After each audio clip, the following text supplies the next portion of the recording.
Tanpa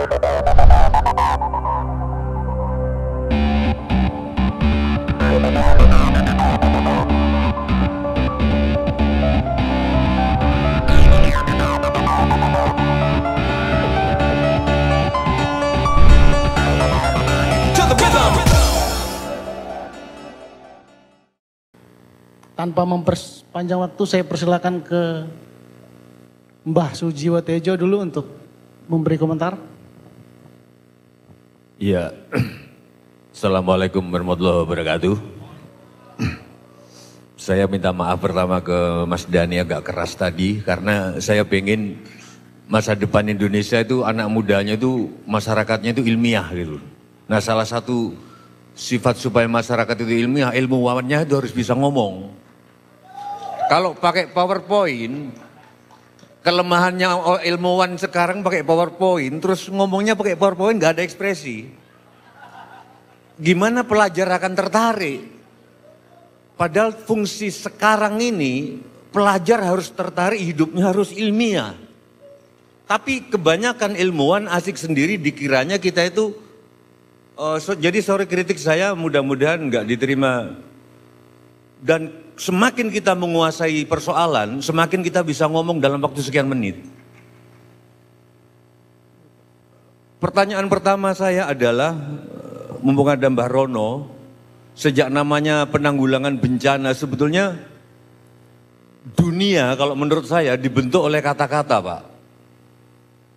Kata-kata yang membangun dunia. Ketika kita nanya para istri, ketika dia seks atau ngencuk sama bojonya dibilang melayani suami, pertanyaan saya, dari mana seks sama suami itu melayani?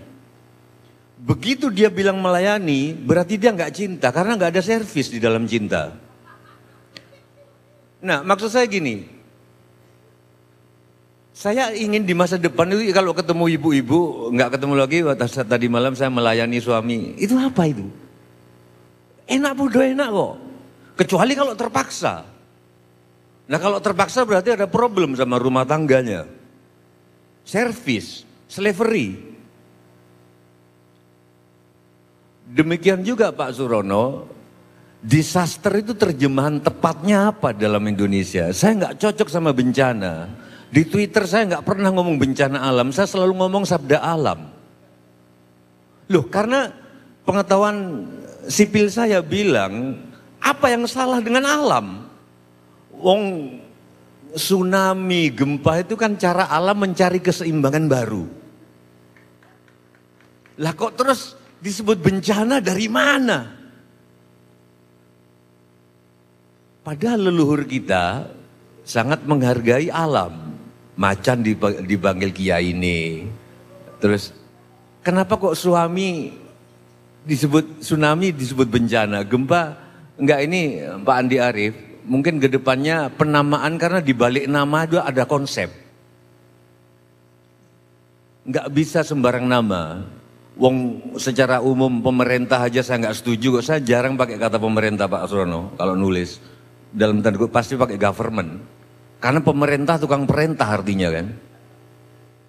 Itu gitu Mas Andi. Jadi bencana harus kita ini lagi. Yang kedua, kalau kita bersikap ilmiah, saya nggak ngerti geologi ya, yang teman saya, Andang Bahtiar. Kayaknya lebih tua, kamu 79 ya? 78, aku 80. Tapi saya dua jurusan saya matematika dan teknik sipil. Dan dua-duanya nggak selesai. Karena sudah nggak perlu selesai. Gini loh, maksud saya gini. Aku pernah ngomong apa ya? Ini berapa menit lagi saya ngomong? Ya. Bahwa bangsa ini besar, dulunya saya nggak tahu telah geologinya, tapi ajaran-ajarannya kok maton semua. Misalnya, leluhur kami dulu mengatakan bahwa janin itu mar dan marti. Janin, mar dan marti. Itu nggak jelas jenis kelaminnya. Mar dan marti itu loro-loro ngatunggal. Sehingga kalau ada ungkapan baru emansipasi wanita, emansipasi apa? Wong Mar dan Marti itu tunggal. Baru setelah kesekian dia akan menjadi laki atau perempuan. Itu sudah kuno banget. Dari kakek-kakek. Padahal ilmu pengetahuan belum ada. Dari mana? Kalau peradaban dulu nggak maju dari artefak-artefak yang mungkin nggak bisa diilmiahkan. Ternyata genetika modern mengatakan bahwa janin tuh semua janin perempuan kan. Baru minggu ke-8 kalau ada banjir testosteron dia jadi laki, kalau enggak jadi perempuan. Makanya kayak klitoris adalah perpendekan dari bentuk penis dan lain sebagainya, banyak hal. Baru pada minggu ke-8 otaknya berkembang, kalau dia otak perempuan maka dikasih daya penciumannya lebih tajam, kemampuan spasialnya lebih tinggi. Kalau laki lain lagi. Artinya apa? Loh kok nenek moyang kita sudah sampai pengetahuan itu? Cuma namanya aja, tapi karena kita itu cenderung minder ke asing disebut itu klinik. Nggak diteliti klinik. Ada ungkapan bahwa jangan naik pohon kelapa lebih dari sehari, klinik. Padahal kalau kita pikir mungkin lebih dari sehari pohon kelapa itu akan licin loh. Karena kena keringat. Aku cuman pengen ngomong tolong perguruan tinggi jangan sombong lagi deh. Di daerah Sragen itu naik pohon kelapa lebih sekali, gak ilok, pamali kata orang Sunda. Tapi menurut orang perguruan tinggi klinik. Gak diteliti dulu. Padahal mungkin licin.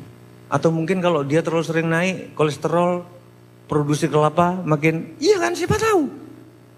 Tapi orang perguruan tinggi kita yang belajarnya keluar sombong banget langsung bilang klinik. Sementara demokrasi gak dibilang klinik.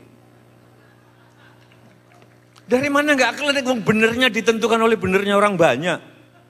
Maka saya tadi bilang kita harus kembali ke otoriter. Nggak bisa masyarakat dipimpin demokrasi kayak gini. Nah, itu satu. Kalau ada emprit gantil loh mas, kulik. Berarti ada perawan di situ. Hamil di kampung itu, dibilang klinik. Kenapa nggak diteliti apa frekuensi-frekuensi yang ada di burung perit gantil itu dan frekuensi orang hamil? Dari situ nanti kita temukan teknologi baru bikin radar, sehingga orang tua nanti nggak usah pasang aja di kamar udah tahu anaknya hamil atau enggak. Loh, iya dong kita mikirnya gitu. Kenapa kalau di daerah pedalangan, kalau ada pitik sesama perempuan, tarung, sebentar lagi akan ada tanah longsor. Tapi kemana kebijakan itu, Mas Andi Arief? Enggak ada. Langsung dibilang klinik oleh orang perguruan tinggi.